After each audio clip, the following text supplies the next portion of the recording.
Hello everyone and welcome to Day Trader S&P 500.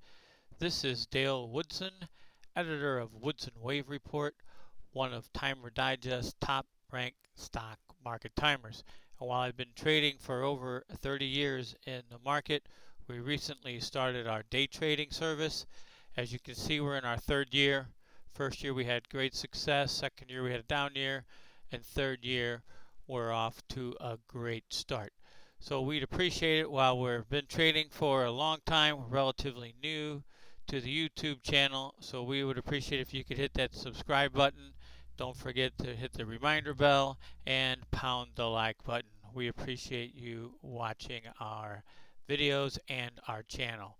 Today we're going to get into the S&P 500 and the gold markets, and this is a follow-up on August, I believe it was the 9th, we had a video of the expanding triangle and we detailed it. We first put this out to our subscribers on April the 8th in a report in 2019.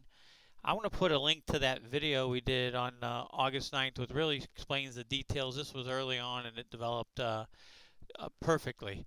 But if you want to know all about those details and the symmetry within the waves, please look at that August 9th video. But we're going to look at it again on a weekly chart here, and then we'll see where we're going in wave 5 up. Here are is the all-time the orthodox high at the time in January of 2018, and you can see this expanding triangle. We have an A wave down here, a B wave up here, a C down, a D wave up, and the E wave. Again, the E wave was 5 straight weeks of red bars down and gaps along the way that you don't see on the weekly. They're still weekly, but they've all been close.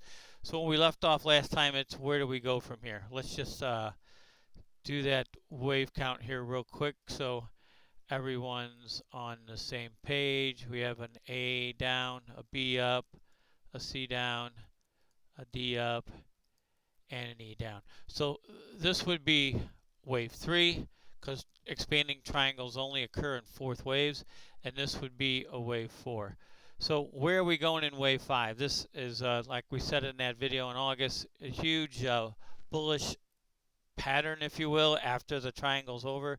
So this is the first wave up. As you can see, excuse me, it could touch this trend line extending from the B and the D wave high. That's very possible. Well, we'll get into a chart going from the March lows, and let's look at a daily chart. Again, here's the February all-time highs. Here is that E wave, and here's the 5 wave up pattern. So let's see what we've got here. Let's do a little Fibonacci extension, and this would be wave 1, and here is wave 2. And there's 2 different ways to count this, and we'll get into both of them. One of them, we could say this high here, sorry, it's a higher high here, is wave 3. There's where it gains equality with wave 1, or maybe it extended up here to that former island reversal here in June. Okay, and then we had a 4 and a 5. So let's just let's go with that first analysis here. This would be 1, this would be 2, and 3 would be up here. So we would want to know where is 5. So let's knock that out there, and we'll calculate where 5 should go based on our Fibonacci extensions. So this would be 1 up here, and there's the island reversal 3. So it's an ABC. That's a 4th wave pattern. And as you can see, we had this target out. It was 34.55, and that would be where 5 equals 1, and it could gain a Fibonacci 1.618 at 37.40. So there's the targets there. If we label this, and we'll label that for you, and then and do the other wave count.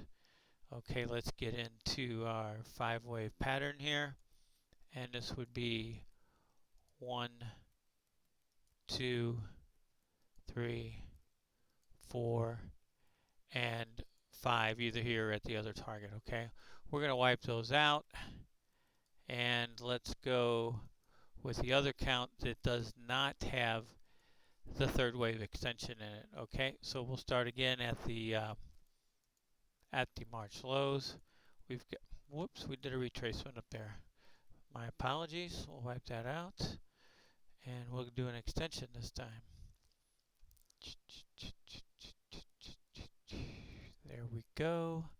Okay, there's wave 1, there's wave 2, and wave 3, I'll mark this here, would be right in here. Okay, and then there's a 4th wave.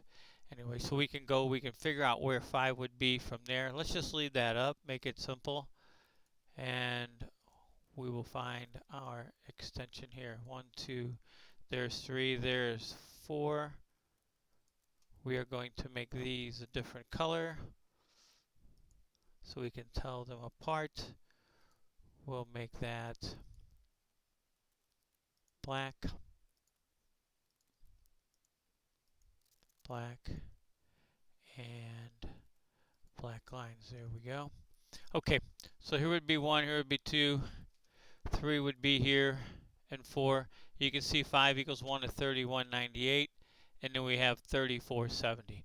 So we have 2 different targets, and the market didn't hit either one of them. And while it would be nice if it did ideally, it doesn't have to. Okay, we have a 5 wave completed pattern up, so this move up from the March lows is complete or nearly so. I like the count better that throws wave 3 up here and 4 down here and 5 there. It's very close. Once it's complete, the market will correct all of that. This is the first wave up from the March lows. So it's complete or nearly so, and it should start retracing all of this once it is. And that'll probably be our next update for you guys. We like to go every Sunday with this top-down analysis. We want to look at gold really quick because gold made our 4th wave retracement. And I've already got this drawn out. This is a daily bar of gold, and this is the March lows. And you can see we have a 1, a 2, a 3, and we had an expected 4th wave pullback. We think that's complete. We can allow for a further pullback. We'll get into that in a minute. And then a 5 wave target. We have one here, 2158, where 5 will gain equality with 1. But you can still allow for a little more pullback on this wave. And let's go ahead and clean that up a little bit. And we'll get into our 4th wave retracement of wave 3 and see what our target prices are. There's our fib retracement. There's the beginning 3 and the end of 3. We can make that a little bigger. And you can see it hit right in between the, well, it hit right at the 50% retracement level, or really close to it, around 1870. I think our low was actually 1863. So we could allow for another move down into any of these areas, but it looks like it's probably complete there. Obviously, we'll get confirmation with a break of the wave 3 high, and we can get into these internal waves and look a little closer if we wanted to. But let's look at that once we get near or below these lows. So we're going to call that correction complete, and we're looking for that wave 5 up over the 2100 area. Okay, thank you guys again for watching the video. Please remember to hit that like button and subscribe, and we appreciate it. Take care, everyone. Good night.